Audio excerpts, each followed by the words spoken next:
Përshëndetje të nderuar shikues, jeni me edicionin e lajmeve në Radio-Televizionin e Kosovës. Nesër mbahet seanca e radhës për konstituimin e Kuvendit të Kosovës. Dje në përpjekjen e 6, kandidatja vetëvendosjes Albulena Haxhiu nuk mori votat e mjaftueshme për t'u zgjedhur kryetare. Ajo u mbështet nga 57 deputet, 47 ishin kundër, ndërsa 3 abstenuan.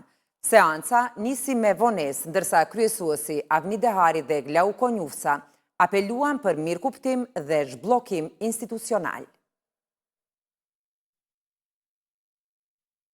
Por blokada politike ka rrezik që të zgjatet edhe më tej, pasi që lëvizja vetëvendosje thotë se nuk ka emër tjetër për të propozuar për kryetare të Kuvendit pos Albulena Haxhiut, ndërsa partitë e tjera politike shqiptare thonë se nuk do ta votojnë atë për krye parlamentare.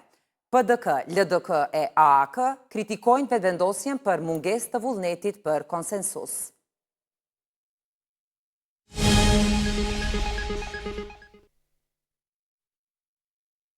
I jepet sot lamtumire e fundit në Vatikan Papa Franceskut, i cili ndërroi jetë të hënën. Në ceremoninë e varrimit pritet të marrin pjesë më shumë se 50 udhëheqës botror dhe 11 monark nga mbar bota. Në këtë ceremoni marrin pjesë edhe Osmani dhe Kurti, ndërsa RTK do ta transmetoj drejt për drejt. Mesha për papën do të mbahet në Bazilikën e Shën Pjetrit, një nga vendet më të rëndësishme të Kishës Katolike. Papa Francesku udhëhoqi Kishën Katolike që nga viti 2013. Presidenti Vjosa Osmani në Bazilikën Shën Pjetri në Vatikan bëri homazhe për vdekjen e Papa Franceskut së bashku me presidentin e Shqipërisë Bajram Begaj, kardinalin shqiptar Ernest Simoni dhe delegacionet përkatëse. Në postimin e saj, Osmani theksoi se me këtë vizitë u shpreh mirënjohja e qytetarëve të Kosovës për përkushtimin e Papa Franceskut në promovimin e paqes, harmonisë dhe dinjitetit njerëzor në mbar botën.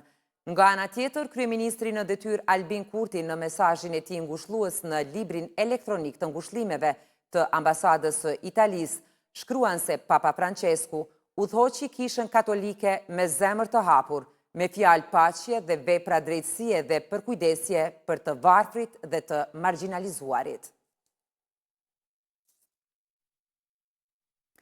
Presidenti Vjosa Osmani ka thënë se situata në Ballkanin Perëndimor mbetet e tensionuar, ndërsa sipas saj, presidenti i Serbisë Aleksandar Vučić ka mendime të njëjta me Vladimir Putinin dhe se të dy mohojnë ekzistencën e vendeve fqinje. Në një intervistë për median franceze, Osmani ka theksuar se ky lloj mendimi imperialist është i rrezikshëm dhe i përket të së shkuarës. Për takimin e kreut të Kishës Ortodokse Serbe, Porfirie dhe presidentit të Rusisë Vladimir Putin, Osmani ka thënë se në atë takim është diskutuar hapur për pushtimin e Malit të Zi, Bosnjës dhe Kosovës. Ajo tutje thotë se i duket e çuditshme që BE-ja po rrit ndihmën për Serbinë. Kryeministri në detyrë Albin Kurti pati një takim drejtues dhe përfaqësues të Odës Ekonomike të Bosnjës dhe Hercegovinës. Kurti theksoi se ky takim simbolizon angazhimin për të rritur bashkëpunimin dhe për të nxitur prosperitetin e ndërsjellë. Ai vlerësoi rolin që mund të luajnë komunitetet e biznesit të dyja vendeve, të cilat kanë potencial për të rritur shkëmbime tregtare dhe për të krijuar partneritete për investime, nga të cilat do të përfitojnë bashkërisht Kosova edhe Bosnje e Hercegovina. I dërguari i posaçëm i BE-s për dialogun Kosovë-Serbi Peter Sorensen, pas vizitës në Kosovë qëndroi në Beograd. Në kryeqytetin serb, diplomati evropian u takua me shefin e ekipit negociator të Serbisë, Petar Petković, me të cilin diskutoi për ecurinë e procesit të dialogut me Kosovën. Ishin këto të gjitha informacionet e përgatitura për këtë edicion të lajmeve. Ju falimnderit për vëmendjen, mirupafshim.